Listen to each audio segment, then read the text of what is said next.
Hello and welcome to the brand new format for the channel now. This is the new TWIR Weekly Podcast where I just go over everything that happened instead of doing tons and tons of highlight videos for all the races. I'm still doing highlight videos for NASCAR and IndyCar, and maybe some other series that I want to do, but everything that you really need to know are in these new weekly podcast episodes. So I have everything loaded into a Google Doc. So I have like all my NASCAR, IndyCar, and just other related news stuff from around the world. Have it all loaded up into a Google Doc now. And I'm just going to run down the list and talk about what's going on. So let's get started here with NASCAR at Kansas. So we had the first cutoff race of the playoffs this year for the Truck Series. The round of 10 got slimmed down into the round of 8. Christian Eckes took home the dub in a final lap 3-wide pass. And the two unlucky drivers eliminated in the playoff cut race were Matt DiBenedetto for Rackley War and Matt Crafton, who finishes 10th in the standings again for ThorSport. We had the regular season finale for Xfinity, because it's at Kansas now, not Bristol, because Xfinity is not going to Talladega a second time. John Hunter Nemechek took home the win. Austin Hill sealed the regular season title, earning him some more playoff points. Parker Kligerman took the 12th and final spot in the Xfinity Series playoffs, and notable drivers to miss out include Riley Herbst for Stewart-Haas Racing, who have had sort of an abysmal year in both series. Like Cole Custer made the playoffs in Xfinity, but Kevin Harvick is the only SHR driver to make the playoffs in Cup, and he doesn't have a win. But so Riley Herbst missed out, and so did Brandon Jones, who came up second to Nemechek, who's also had kind of an abysmal first year with Junior Motorsports. Didn't get a top 5 until like after Talladega. Sometime then. He hadn't gotten the top 5 all year until like May. But going up to Cup, this was on Sunday, we had RCR's Xfinity driver for the 2, Sheldon Creed, make his Cup debut. Their other driver, Austin Hill, has made some sporadic starts for Beard Motorsports. Creed made his debut in the Whelen-sponsored number 78 Live Fast Camaro that was built by RCR but still finished 34th. It started 34th, was the slowest car to actually make a qualifying lap because Kyle Busch and Ty Gibbs they didn't qualify. Both of them had damage in practice. So Creed started 34th, ended up finishing 29th, which for the Live Fast 78 is pretty respectable, actually. But we had a lot of trouble for perennial playoff favorites. Martin Truex Jr. blew a tire on lap 4. His day was done. This was like the big controversy of the weekend. They took his car back to the garage. Truex wanted it put in his pit stall. He wanted the car to be towed back to his pit stall so the crew could have a chance to, work on it if the DVP would let them. But they didn't. They took him back. Truex was quite mad in his post-race interview. But yeah, he is now below the cut line by, I believe, 7 points. So he's got a lot of work to do at Bristol to make sure that he stays in contention here. He's fallen way behind.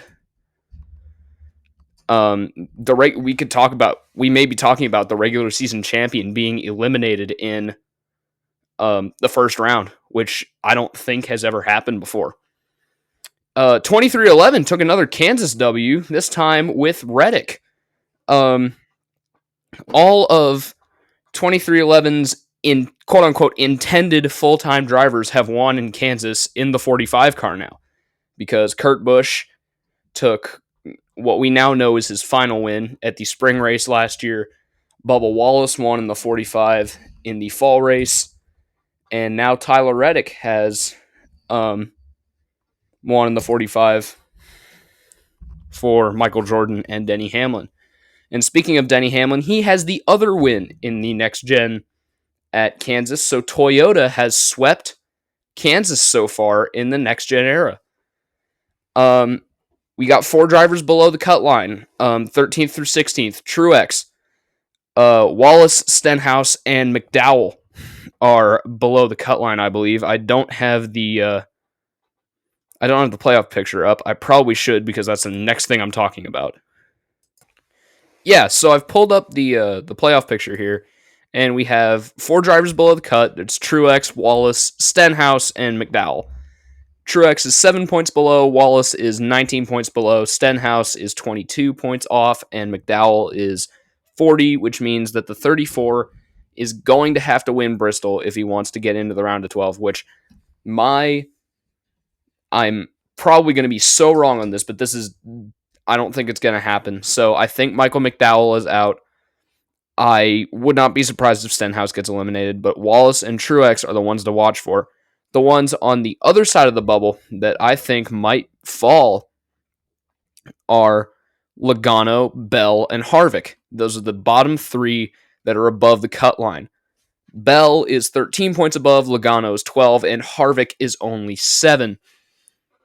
So it's really anyone's game here between, let's see, Hamlin's in on points, Byron's in on points, Keselowski. From Keselowski down to Wallace, it's fair game to get into the round of 12 here. But looking over to the Xfinity Series, we have the playoff grid set. We have Bristol is the first race of the playoffs now because, as I said, they're not going to Talladega for a second time, which I'm kind of sad about. So we have 12 drivers. Those below the cut line right now are Sammy Smith, Jeb Burton, Daniel Hemrick, and Parker Kligerman. But those who are quote-unquote locked in right now, and this is just off regular season standings, except for Nemechek, who has more playoff points. It's Nemechek, Hill, Allgaier, Custer, Mayer, Smith, Berry, and Creed that are above the cut line. Moving over to... Let's go over to the trucks here. We've got the... I'm actually looking at post-Bristol. I'm recording this Friday night, so the Xfinity race is about to start. So I'm looking at... This is actually after Bristol, so I'll talk about this next week. But Corey Heim's already locked into the Championship 4 with a win at Bristol. We'll talk about that more next week. The cut line is between Grant Enfinger for GMS, who is that team is shutting down at the end of the year, so they would really like to go out with a championship. And Zane Smith, the reigning champion, is 14 points below the Championship 4 cut line. So the next playoff race for the trucks is Talladega. So anything can happen. One of these guys could win. One of the guys below the cut would win. None of these guys could win, and we could have some random Starton Parker win if the big one happens just at the right time. So it's really anyone's game. So the truck playoff picture isn't really solidified right now as of post Bristol, because I'm recording this Friday night. Truck race was last night. It was Thursday night, but again, the 2 round of 10 eliminations were DiBenedetto in the 25 and Crafton in the 88, both of whom made it in. I believe the only ones to make... No. So, in the original playoffs, Nick Sanchez, Ty Majeski, Matt DiBenedetto, and Matt Crafton made it in on points without a win. So, Sanchez and Majeski are 7th and 8th right now, so the guys who got in on points aren't doing very well, but only because Majeski had that penalty after, Milwaukee. He's still locked into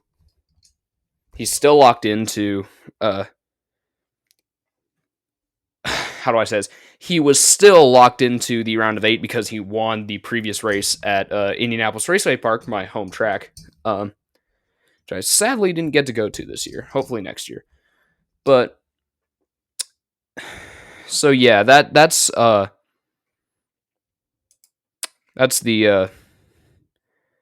truck playoff picture. Let's move on here to some IndyCar stuff. IndyCar had their last race of the year at Laguna Seca. We didn't have a championship decider because Alex Palou was able to lock up the title one race early. He was able to seal the championship with a win at Portland, and the two guys that were closest to him were Scott Dixon and Joseph Newgarden. And speaking of Scott Dixon, he took home the win. We'll get to that in a second. But what I really want to look at is qualifying. There are multiple drivers that really stood out to me in qualifying that really haven't done well the entire year.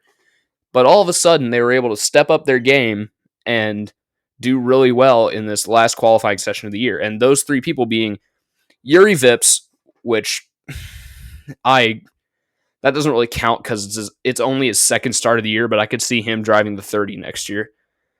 Santino Ferrucci for AJ Foyt, which has been abysmal outside of the 500 this year. And Agustin Canapino. Canapino had a career night, or had a career day at Laguna Seca. He really deserves to be here. If Juncos bows out or cuts down to one car, it's going to be an absolute shame, because if they cut down to one car, it's almost certainly they're going to cut out Canapino instead of Callum Ilott, because Ilott has funding behind him. Canapino has, the support of the entire nation of Argentina.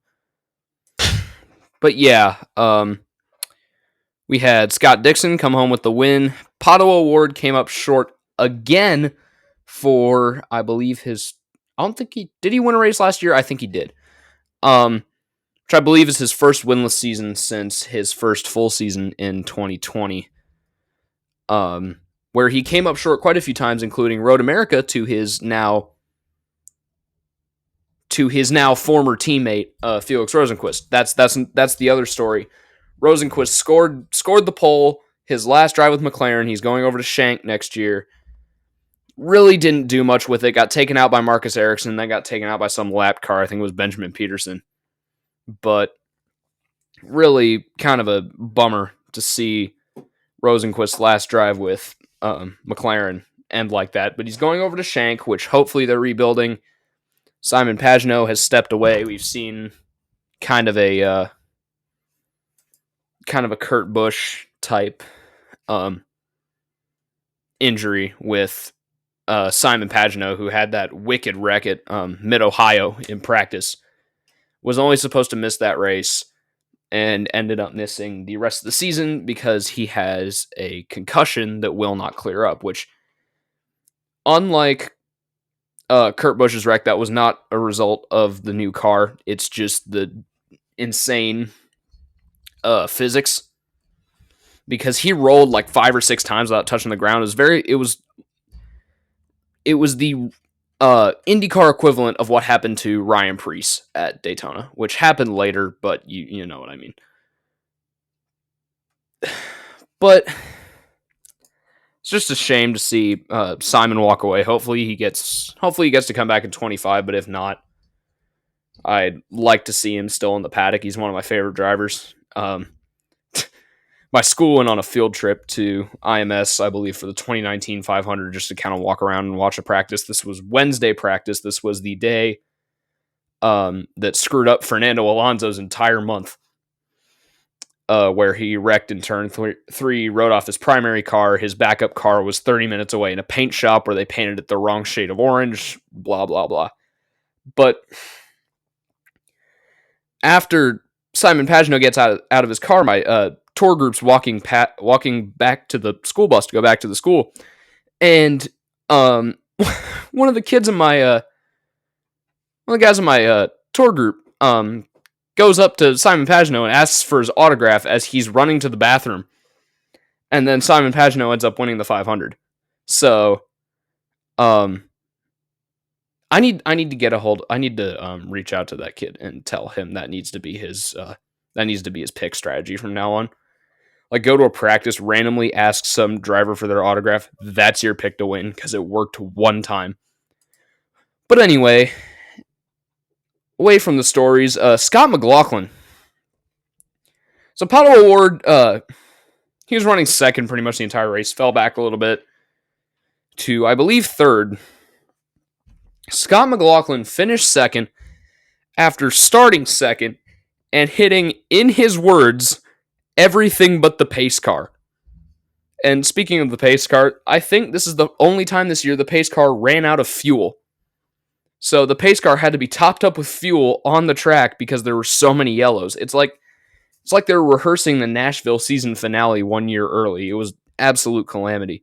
But yeah, McLaughlin said he hit everything but the pace car, still finished second. And the really sad thing that came out of this weekend was there was contact between the two Hugo's Hollinger teammates, Eilert and Canapino, caused Canapino to fall back to 14th, which kind of ruined his career showing because he was running third, second. I think he led a lap. I'm not sure. But he was running up in the top three all race. Late race restart. Eilert clips him. Or no, he gets into the back of Eilert, causes front wing damage, tumbles back to 14th while Eilert equals his best result of the year of 5th. Had some, Twitter degenerate Canapino fans. And I'm not saying all Canapino fans are Twitter degenerates, but the ones that are came after Eilert with like death threats and just a bunch of bad stuff. But the wreck was Canapino's, the incident. It wasn't a wreck, but the incident was Canapino's fault. So I'm gonna leave it there. Let's move on to silly season. Had a lot of silly season stuff this week. We did confirm the replacement for Felix Rosenqvist. It's going to be David Malukas, who announced earlier in the year he's probably not coming back to Coin. I think this was at like around mid-Ohio. He's not coming back to Coin. He is getting promoted to McLaren. And I believe this means HMD is not going with him. At least I don't think. I do know HMD is leaving Coin, though, which leaves both seats at Coin still up in the air because Dale all of a sudden does not have a partnership for the 18 car. They don't really know what they want to do with the 51. I've heard, like, Motorsport.com rumored a few weeks ago that Romain Grosjean might be coming back because he left the 28. What is it? One of the silly season graphics I saw on Twitter, I believe this was Cassie at Mama G-Force. Go follow her on Twitter. This is it rumored Daniel Frost, Indy Next driver, forget who he drives for, but rumored that he's going to take the 51. Stingray Robb looks to be out of a job next season. I don't think he would be coming back to the 51. I don't think he brings that much money with him, but he did turn it around. Like, he was running in the top 15 most of the time. Like, it was weird seeing the 51 on the NBC scoring pylon where it was like bright white because that was the part of the ticker that didn't like move to show everybody else. So like usually it would just scroll past and he'd be in like, 23rd, or like 5 laps down. But Stingray had a good showing. Hopefully he gets a ride next year because he's definitely got like the coolest name in the paddock. That's really all I got to say about all about Coin.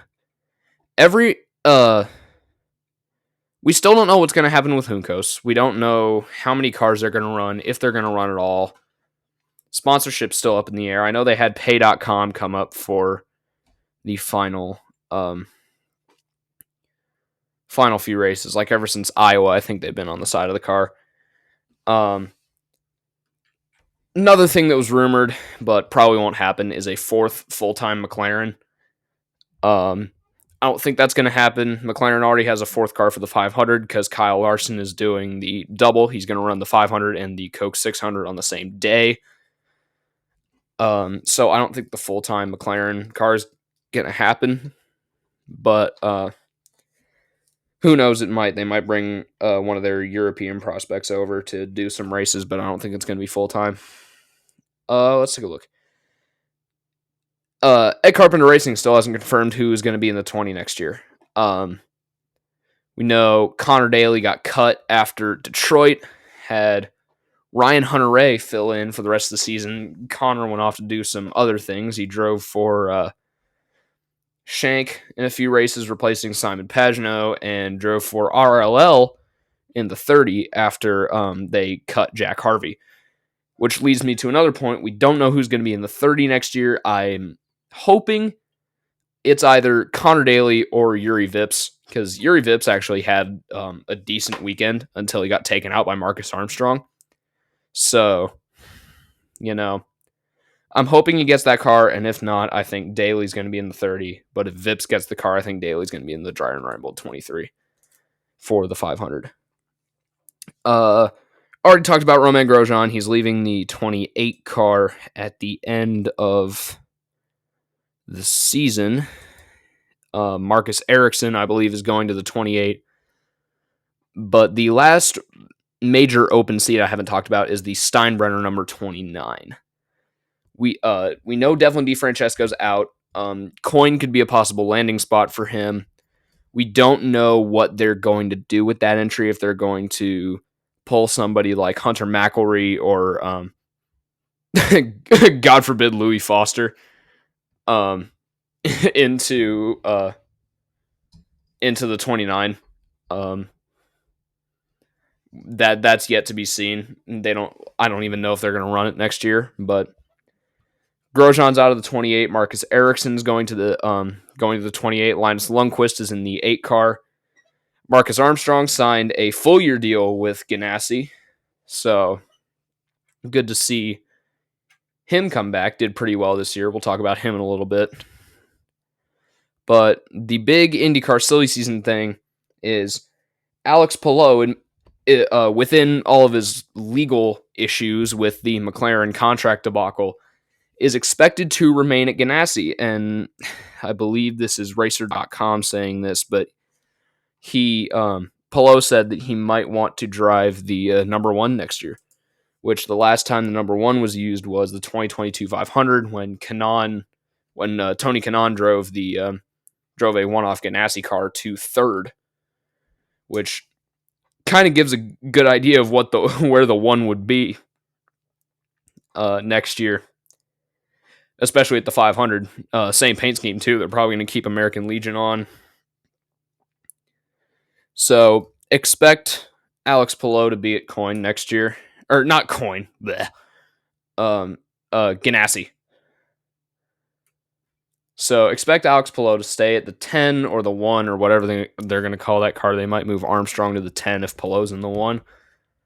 But that's all yet to be seen. Once we get close to the St. Pete, that'll all be concrete.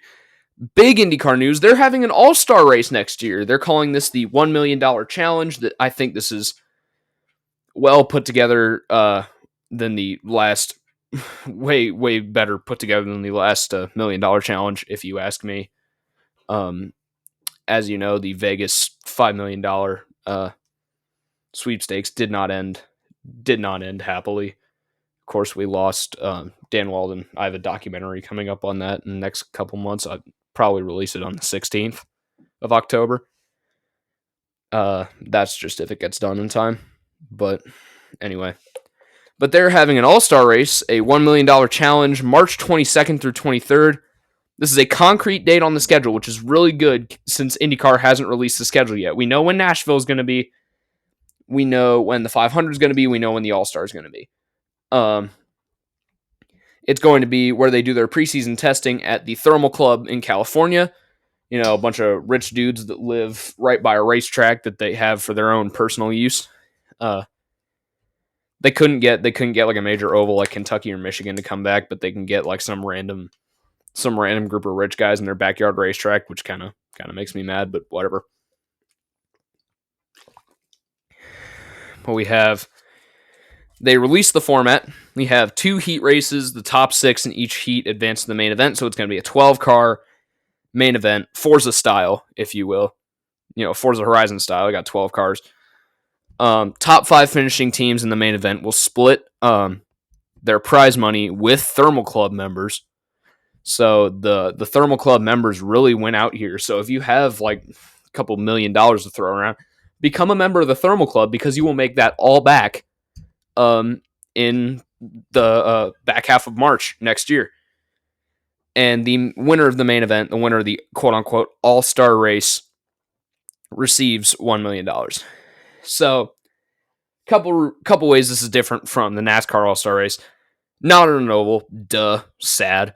I actually wouldn't be opposed to having the all-star race at Indianapolis, like what they do to what NASCAR used to do with the all-star race, having it the week before the Coke 600. They could have it on qualifying weekend of the 500, so they could have all the all-stars like Ryan Hunter-Reay, who come back for like one-offs in the 500 to do the all-star race. I think that would be cool, but us oval fans can never get what we want. But there are 2 open heat races instead of 1 that NASCAR uses. NASCAR has the All-Star Open, and the format changes every year. I'm not going to talk about that, but they just have a simple bracket system. Top 6 in each heat advance to the main event. Top 5 finishing teams split prize money. Main event winner receives $1 million. Let's talk about the schedule. Because us oval fans just want to get even more mad. But we actually have some happy oval news for a nice positive change. Milwaukee might be coming back. The Milwaukee Mile, of course, hosted a NASCAR Truck Series playoff race. Talked about that a little bit earlier with Ty Majeski's lug nut issues. It's rumored to replace the second Indy Grand Prix, which is kind of the last remnant of COVID in the IndyCar series. Because that originally came around as the Harvest Grand Prix, just to make sure they can even put like 14 races on the calendar. So that's probably going to go away, because NASCAR might be going back to the oval. We don't know what the schedules are yet. Roger Penske has already said that Milwaukee needs to have a lot of upgrades to be, IndyCar ready. Because I don't think it has safer barriers around the whole track, which for IndyCar especially has to be a huge safety issue, especially in a post Dale Earnhardt world. I know Dale Earnhardt wasn't IndyCar, but that's the big example of what could have been prevented using a safer barrier and a Hans device. But moving on, the other race, there's actually 2, but one of them's just a rumor that I found on Discord. Off-season non-points race in Argentina. This comes about mainly because of Agustin Canapino. Argentina has the second biggest IndyCar fan base behind the U.S.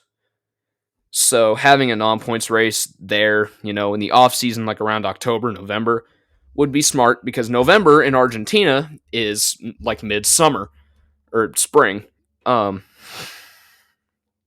So be a perfect time to have a race. Penske would probably get a lot of money out of it and a lot of exposure to an international fan base, which is great, because even though I was like a really little kid, I always loved the Sao Paulo race, because it was just so different compared to everything else they did. The Sao Paulo street race is still one of my favorite classical IndyCar races. All right, let's look at the time here. We're at 29 minutes and 40 seconds, roughly. I want to get this in under 45 minutes, so let's just keep going. Kentucky Speedway. This was a welcome surprise in the back half of the week. This is one of the big reasons why I put off recording this until Friday night. Rusty Wallace's driving experience is coming back to Kentucky, and you might not think, that's not a huge thing, but this is the first major car racing related event that Kentucky Speedway has hosted since the 2020 Cup race, which is huge because we know now, since I'm recording this today, we now know that NASCAR is going back to 2 concrete Bristol dates. They've gotten rid of Bristol dirt, which I'm pretty sad about because I love Bristol dirt.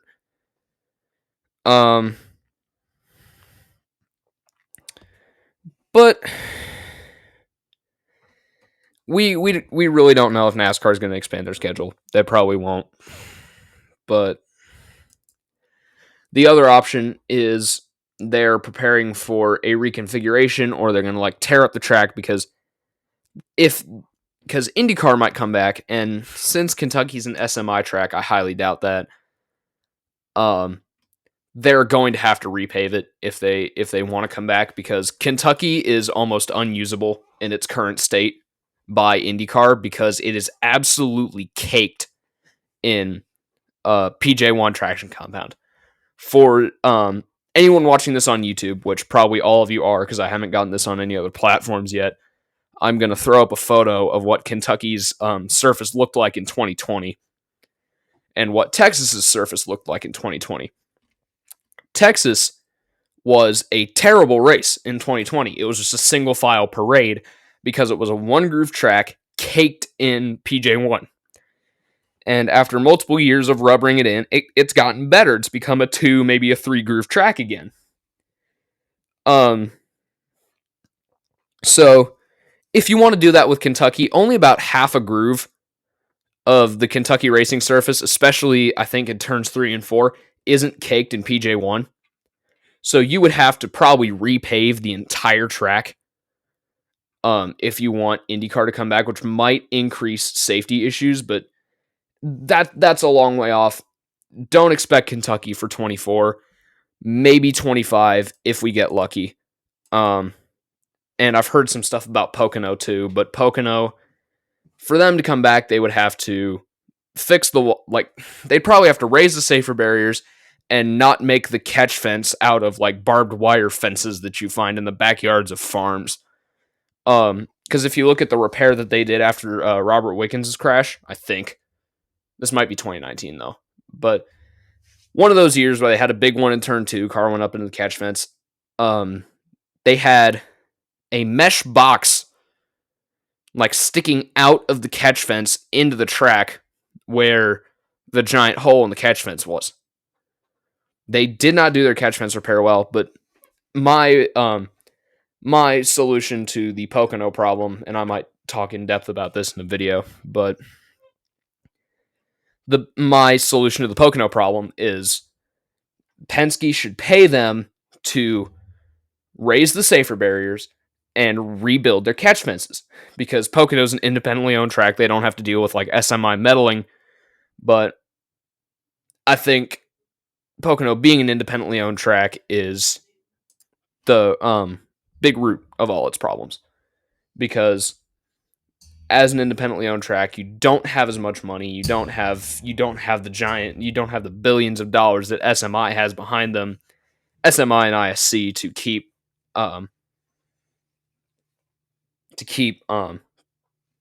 this track running. But Pocono still does, and it still hosts cup races, and this year's cup race was really good. But for IndyCar to come back, there would have to be some major safety improvements. So I think that's a couple years off. Don't expect Pocono to come back this year. Don't expect Kentucky. Expect Milwaukee. I think Milwaukee's a reasonable addition to the schedule. And the one that I'm really hoping for, besides Kentucky and Pocono and Milwaukee, is Michigan, but that's another whole thing. But on to, I'm just going to gloss over this. European Le Mans Series calendars came out.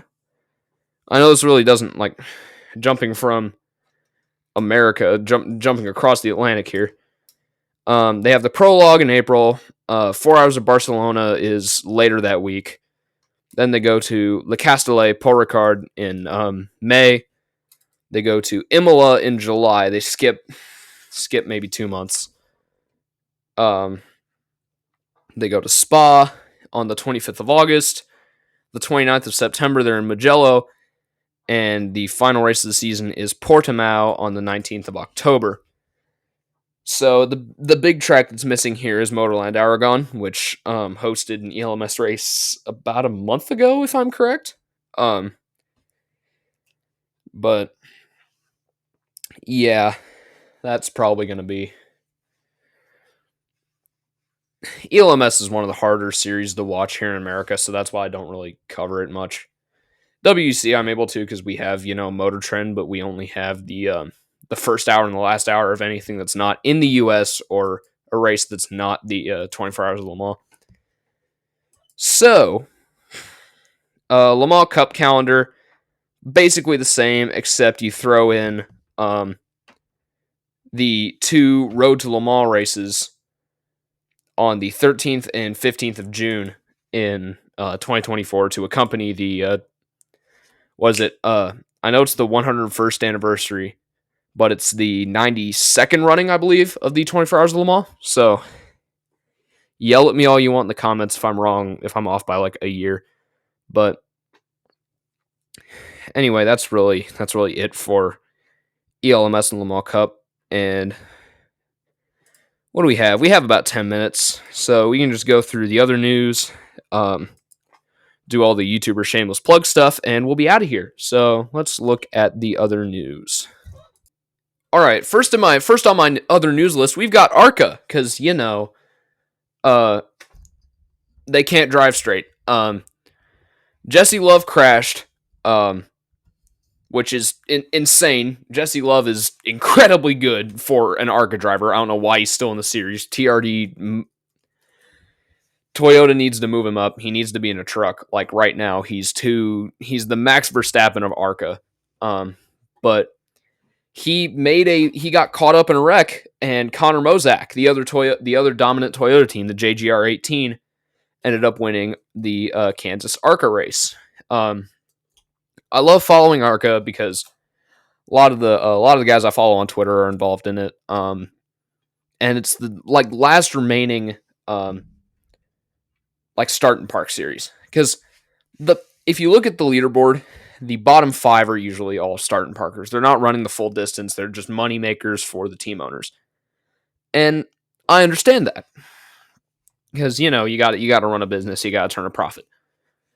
But it's always cool seeing the field fillers, or the cheap wrap jobs. Brad Smith is an example. He drives the 48 for his family team.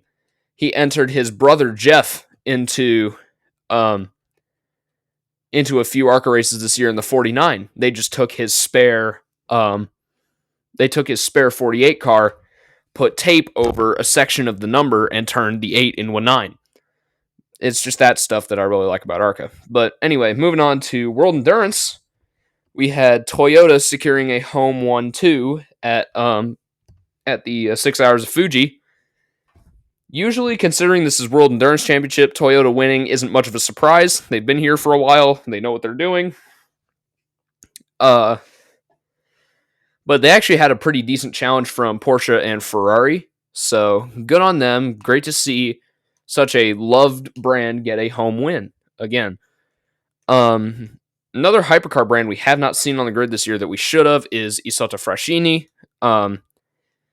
They are planning a World Endurance campaign with Vector Sport next year, and it's starting to look like 2 cars. This is what Graham Goodwin reported on dailysportscar.com. So it seems like they're planning a 2-car WC effort next year, but there's going to be a lot of entries next year. Even though they're eliminating LMP2, they're going to have an overflow of entries for the new GT class and more hypercar teams. Moving back to IndyCar, Marcus Armstrong was crowned Rookie of the Year because of Canapino's falter at the end of the Laguna Seca race. He's crowned top rookie ahead of his first full season. He got signed to a full multi-year deal with Ganassi to drive the 11, or probably the 10 if Palou takes the 1. But not more IndyCar news. DHL announced that it's leaving Andretti. Husky Chocolate's probably going to be the primary sponsor of the 28 now that Marcus Ericsson's over there. They're looking to remain in IndyCar. I've heard Ganassi. I've heard Penske. I've heard a few names get thrown around, but there's still not really any concrete evidence for anything. Really good looking paint scheme debuted this week at Bristol. Justin Haley's Colleague 31 had Mountain Dew on the car, and not like the crew chief, not like Chris Rice spilled Mountain Dew on the car. They had Mountain Dew as a sponsor, which hasn't happened since Chase Elliott in 2019, I think. So it's good to see PepsiCo come back, and yeah, Celsius is owned by PepsiCo, but I mean like a mainstream PepsiCo brand come back. That's really cool. More Colleague 31 news. Again, this is another reason why I put this off to today, so I could talk about it in this episode that I already had planned. Daniel Hemrick, one quote unquote Xfinity one-hit wonder and 2021 champion, is heading over to Colleague from their Xfinity program to their 31 Cup car to replace Justin Haley, who is, by all standards of the NASCAR Discord that I'm in, is committing career suicide by moving to Rick Ware Racing. But that is yet to be seen. But Hemrick's going to be in the 31. He's chasing a championship right now in the Xfinity Series for Colleague in the 10 car because that's already in the owners' playoffs. They want to win both championships at the same time. So they have Chandler Smith and Daniel Hemrick running for the championship in the 16 and the 10, and they have Derek Kraus in the 11. Two more stories, and I think we have enough time. We have 3 minutes. NASCAR brought back stage breaks for the Charlotte Roval. This is a massive disgrace. They were going to take away all stage breaks at the road courses this year. It worked really well at Indy and Watkins Glen. We had really good, drawn-out, actual racing instead of, the quote-unquote entertainment factor. Sad to see stage breaks come back, especially for the most chaotic road course of the year. Maybe outside COTA. Maybe it's the second most chaotic road course of the year, but we don't really know. I would like to see Charlotte without stage breaks before I make up my mind, but that's not going to happen. Last story, the final reason why I wanted to move recording this to Friday. Noah Gragson got reinstated by NASCAR. He can now compete again. He was suspended before Michigan for liking a meme mocking George Floyd. And that was turned into a whole political controversy that I'm not going to go into because I have 2 minutes left. But yeah, that's pretty much all of the news from NASCAR this week to, sports cars and everything. IMSA is going back to Indianapolis Motor Speedway for the first time since, 2012. So I have a home IMSA race now. So I'm going to be watching that. Look out for that in next week's podcast. So time for YouTuber shameless plug thing. Make sure to subscribe. If you got this far, you better subscribe because I know there's no way you made it 44 minutes and 3 seconds without liking the content, unless you fell asleep. So make sure to like the video, subscribe, hit the bell so you don't miss any more content. I have way more than podcasts. I've got a bunch of other stuff planned. I've got some documentaries. I have some highlight videos. Just a bunch of stuff. Make sure to stick around. I have a link to my Twitter and my main channel down in the description. If you like, space and rocket content, go follow my subscribe to my main channel. I'm gonna have some of that stuff up in the next couple months, and go follow me on Twitter for all things, everything. Just kind of hanging around there in the Twitterverse or the Xverse. I'm not calling it X. That's stupid. But anyway, that is all for the this week's edition, the first edition of the TWIR Weekly Podcast. Thank you guys so much for listening, and I will see you next week.